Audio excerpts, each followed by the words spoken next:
curl parentheses A horseshoe B, it wouldn't be a substitution for the second one, just like we just illustrated, right? It has to be curl P, or curl Q, curl P. Yeah, that's not a substitution instance of this. However, let me point out something that I haven't yet. I was going to wait until we get to the actual proof procedure. You can replace an entire line of a premise of an argument or one of your lines of proof by these rules of replacement, or you can replace just a component in a premise of the argument or a line of your proof. So this is subject to replacement by transposition.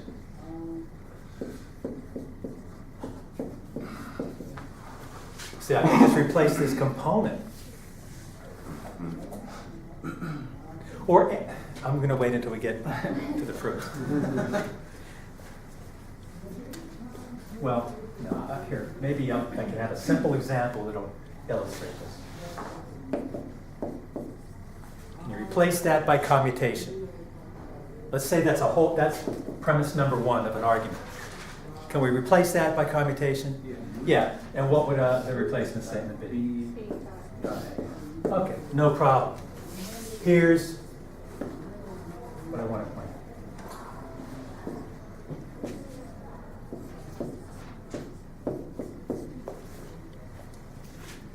Can I replace that component right there by commutation? Yeah.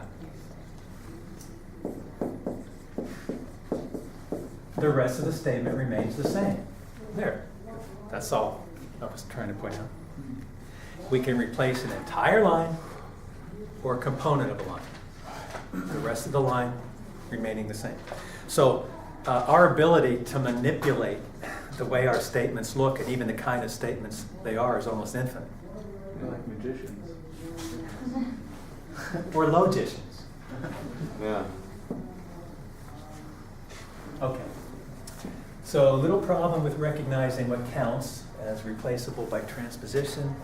Exportation, no problem there. Double negation, no problem there. Tautology, no problem there. De Morgan's, no problem there, I think. Material implication. I don't think it's a problem. Well, it might be recognizing what counts, but more importantly, there's a way to get around it. So here's material implication again.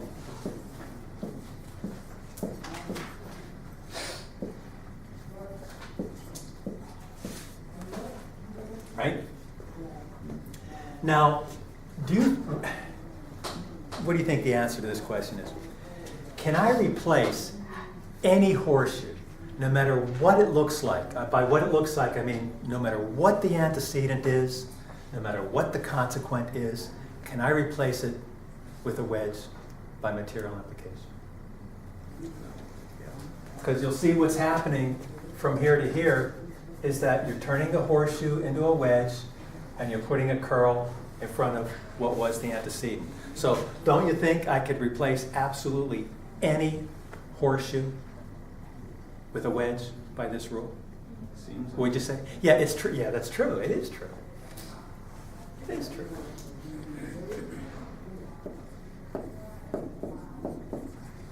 So, can I replace that horseshoe with a wedge?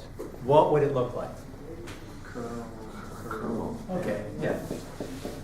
Because we're turning the horseshoe into a wedge, and we're putting a curl in front of whatever that antecedent was. Yeah. Any horseshoe can be replaced by a wedge. Now, do you think any wedge can be replaced by a horseshoe? If it's a curl in front of it? Well, let's see.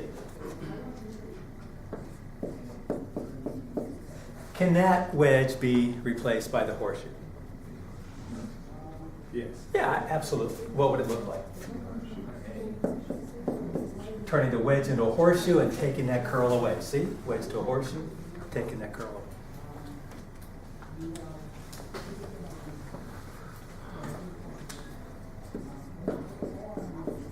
How about that one? Can that wedge be replaced by a horseshoe? By material implication? No. Why not? there's no curl. Yeah, this is not a substitution instance of this, right? We only substitute for variables, not for symbols. Whatever you substitute for P, even if it is a curl itself, that curl remains. What if we use double negation? Thank you. That's the way around it. We could take an intermediate step, right, of turning this into a curl, albeit a double curl.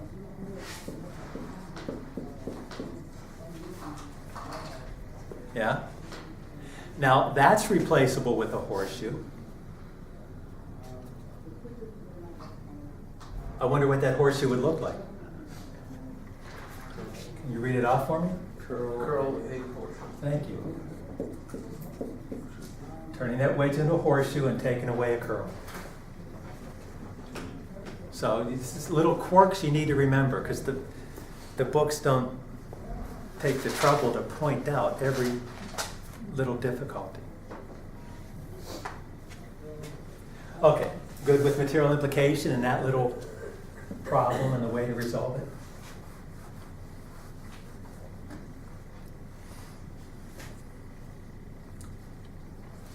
Distribution.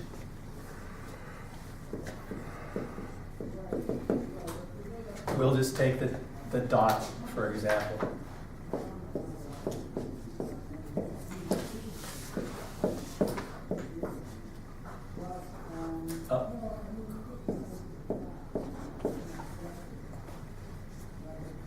One thing I'll point out to you is that most people have no difficulty recognizing a statement of that form as subject to replacement by distribution, but a little bit more difficulty with this, just because it's more complex. But see, the giveaway is that distributed P.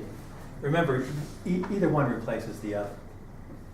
But here we might have a problem, again, of what's substituted for a variable being itself compound.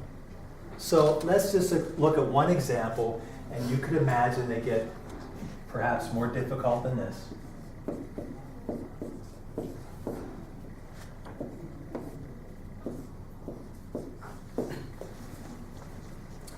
So most people wouldn't recognize that off the bat as subject to replacement by distribution, but it is. It's a substitution instance of this. I simply made this compound. This is P dot Q wedge R.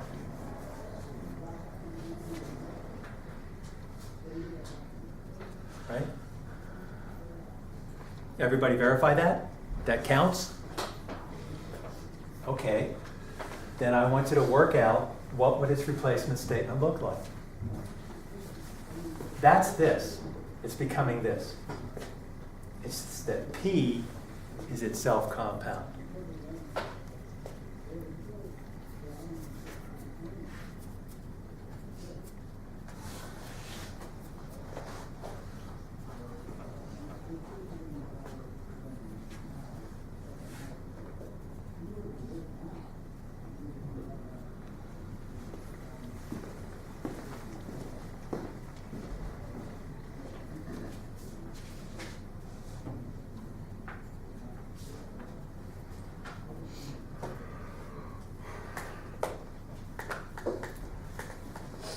Somebody have it?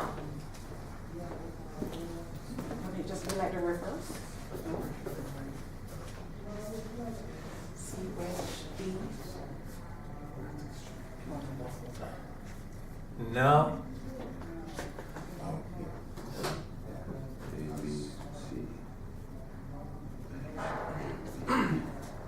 Would it be a bracket? Yes. Parentheses A and B, parentheses, and C, parentheses, Wait. bracket. Wait.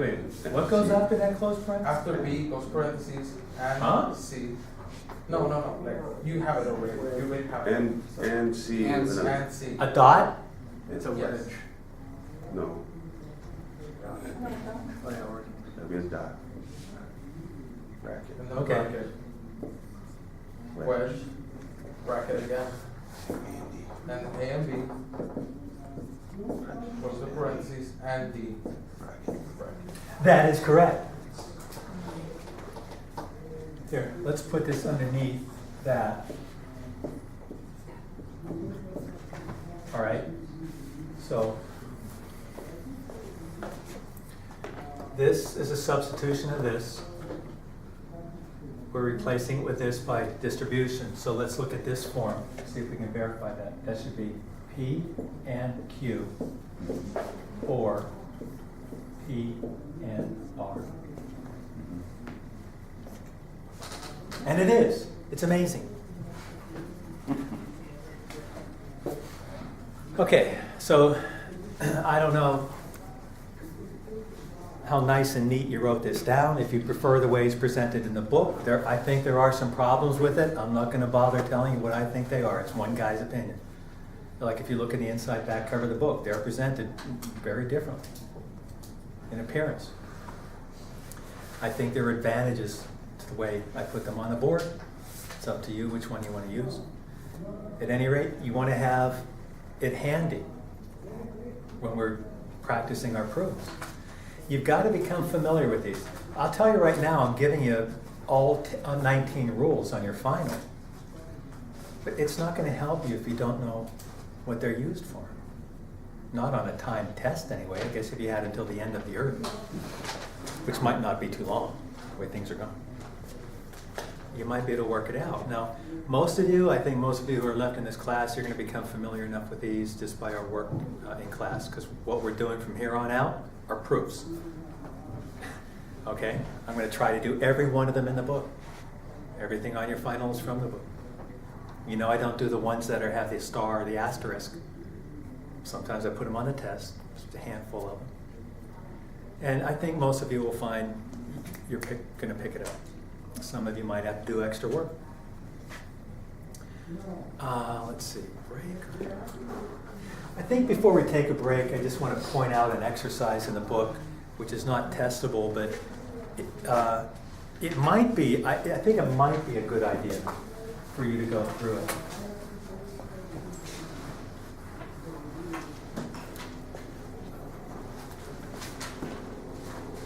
It just helps familiarize you with these rules and what you can do with them. Let's see, do I want to look at the book or the e-logic? Let's see what this looks like.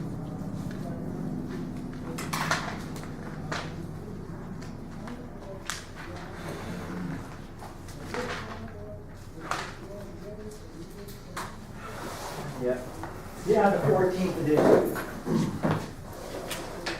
It's on page 364.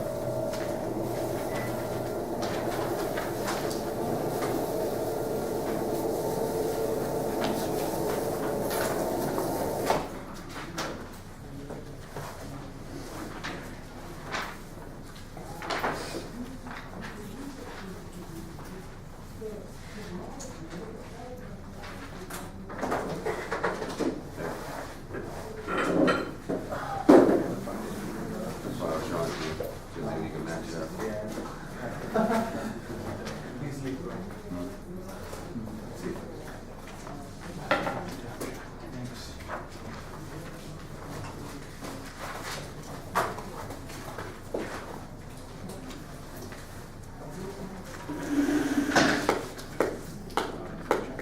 Why no dog can? This,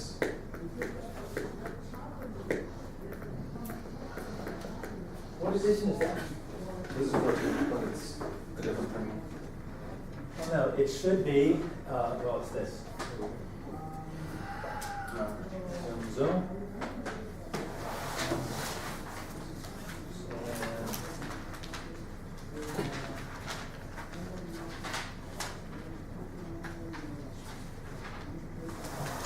Actually, that looks like it's in focus to me.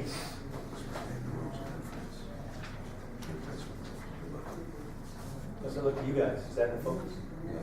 Because I don't have my specs on.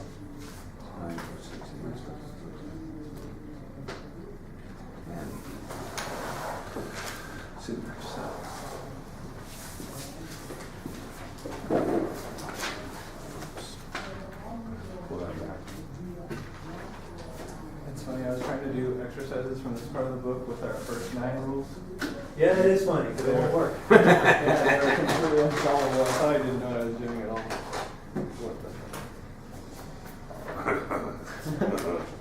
Nothing set up right. That's pretty good.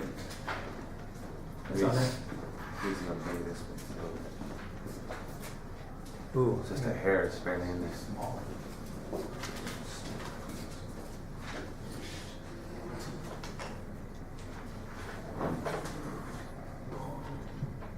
left, right? You need to go this way. There, well, come back just a little bit. Yeah, that's good. That's good. All right, these are arguments. That's inconsequential. I think each one has a premise and a conclusion. And in this exercise bank, in every case, one of our 9 rules of replacement has been used. And so I think it would be a good idea to go through this so you can learn to recognize not only the application of the rules of replacement, but what their replacement statements look like, for example. You'll notice that the premise and the conclusion are both conjunctions, and the left-hand conjuncts are identical. So something has gone on with that right-hand conjunct. So in this exercise, you look for what's different and then try to explain it with the rule of inference. And that'll help you identify them. So see, we have a horseshoe here in the right-hand conjunct position.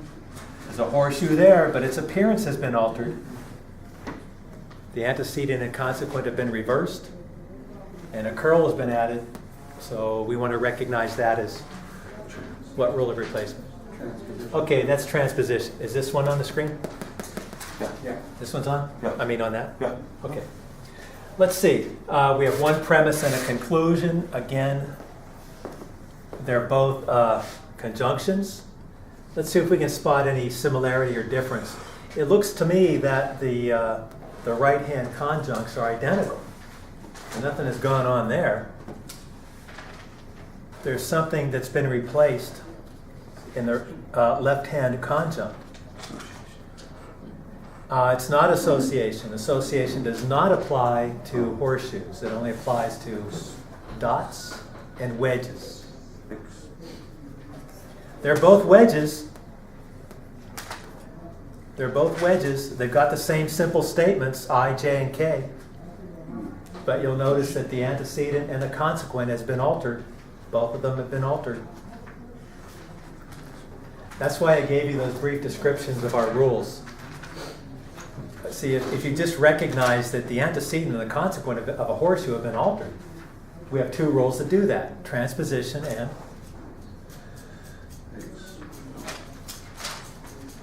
that's right, exportation. See? So again, what you want to do is recognize, well, they're both dots and the right-hand conjunct are identical. The left-hand conjuncts look differently, but they're both horseshoes.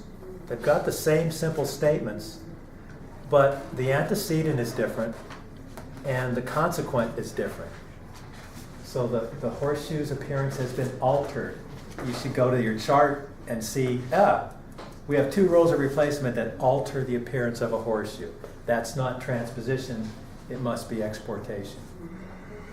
So can you confirm that that is exportation? Yeah.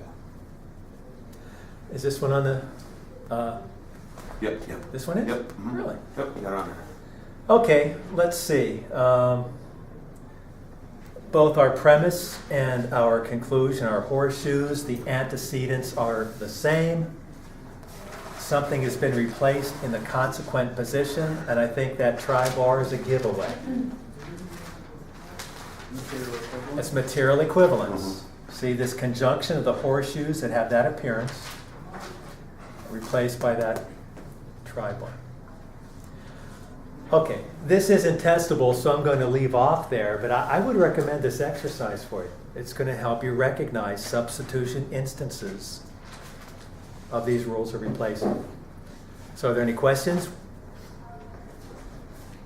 Then I say we take a break and get to proving. Yeah, let's do that.